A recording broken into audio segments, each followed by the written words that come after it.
Hello guys, welcome back to my channel Simply with Viji. இன்னைக்கு நம்ம சேனல்ல என்ன ரெசிபி பார்க்க போறோம்னா ஒரு ஹெல்தியான பிரேக்ஃபாஸ்ட் ரெசிபி தான் பார்க்க போறோம். பருப்பு அடை எப்படி பண்றது தான் பார்க்க போறோம். என்னோட ஸ்டைல்ல நான் எப்படி பருப்பு அடை பண்றேன் அப்படின்றத இந்த வீடியோல ஷோ பண்ண போறேன். அண்ட் இதுக்கு ஏத்த மாதிரி ஒரு சூப்பரான ஒரு வெங்காயம் தேங்காய்லாம் வச்சு ஒரு சட்னி பண்ண போறோம். ஸோ இது வந்து ஒரு டிஃப்ரெண்டான சட்னி, சூப்பரா இருக்கும் இந்த அடைக்கு காம்பினேஷன். இந்த சட்னியும் இந்த அடையும் எப்படி பண்றதுன்னு தான் இந்த வீடியோல பார்க்க போறோம். ஸோ அதுக்கு முன்னாடி என்னோட சேனலுக்கு இப்பதான் புதுசா வந்திருக்கீங்கன்னா please do subscribe to my channel Simply with Viji and பக்கத்துல இருக்க பெல் ஐகானையும் பிரஸ் பண்ணிக்கோங்க. அப்பதான் நான் எப்பலாம் வீடியோஸ் போடுறேனோ அப்பலாம் அது உங்களுக்கு வந்து சேரும்.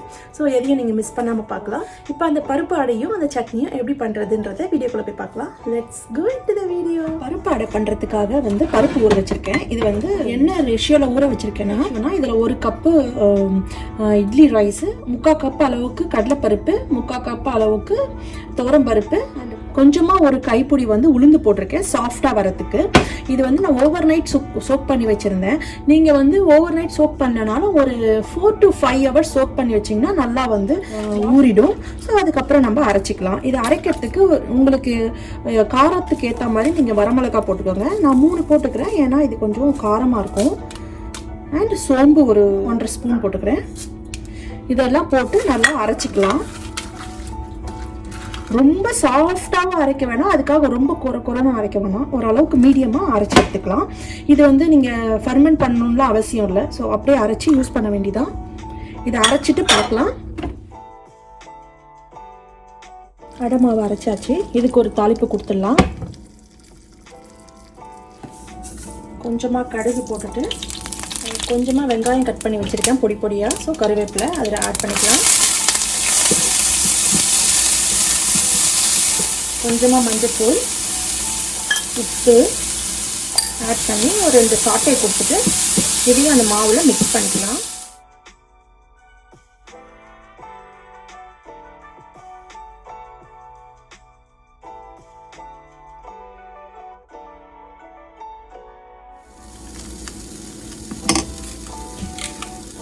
இதில் கொஞ்சம் பெருங்காயம் ஆட் பண்ணிக்கலாம்.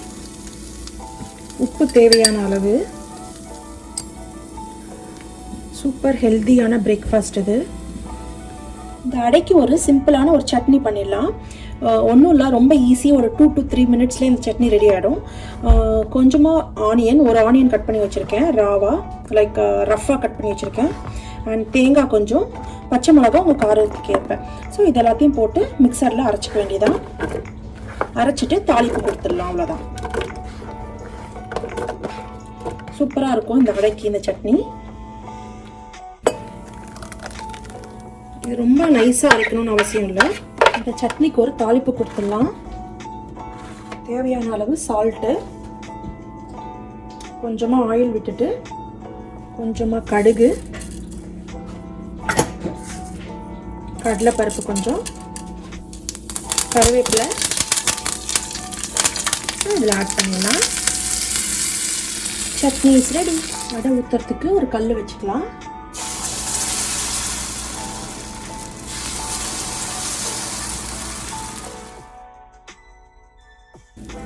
ஸோ ஆயில் கொஞ்சம் விட்டுட்டு கொஞ்சம் குக் ஆகிறதுக்கு கொஞ்சம் டைம் எடுக்கும்.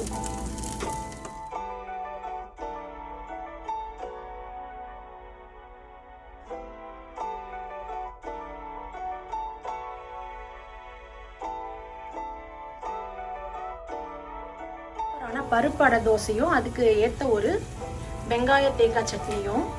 Enjoy with your family.